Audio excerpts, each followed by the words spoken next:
Haunted places are among the most terrifying experiences one can encounter. You're in a place where you never know who might appear or join you at precise moments. Dealing with such an entity, especially when you do not know who it is, whether it is a malevolent spirit trapped between the worlds of the living and the dead, an innocent soul seeking revenge, or dark creatures from the gates of hell, creates a chilling atmosphere.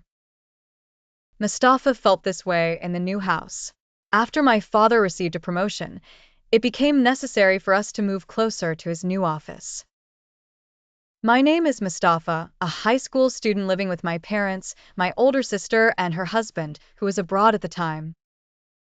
As mentioned, my father's promotion led us to a spacious rented apartment near his work, set in an old-style building. Strangely enough, despite its low rent, I had mixed feelings from the very first step inside. My mother tried to reassure me, stating that an expensive place is not always better. Events began quickly. On the first night, at midnight, I glimpsed a dark figure wandering in my room. Assuming it to be a thief, I was startled to see an old woman wandering around, smiling at me with blackened teeth, causing me to scream in terror. My family rushed in, and though my mother tried to console me, and my father dismissed it as a figment of my imagination, I could not shake the sense of unease. 2 days later, my mother rushed to him, pale-faced, reporting a similar sighting of the smiling elderly woman with black teeth. The situation turned serious as my father tried to contact the landlord, who was unreachable. The next day, my pregnant sister, unaware of the occurrences, complained of being awoken by someone, although none of us had left the room.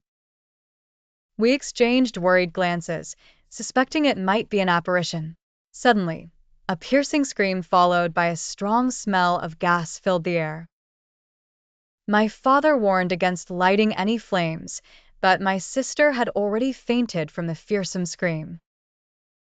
Helping her to her room, my father discovered that all the stove burners were fully open.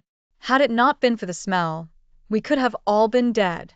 We hastily left the apartment, and days later, my father confronted the landlord, who revealed the ominous history. The apartment had belonged to an elderly woman with 4 sons living on the same street, none of whom visited her. Tragically, she died from a gas leak, her decayed body discovered only after a week from the stench.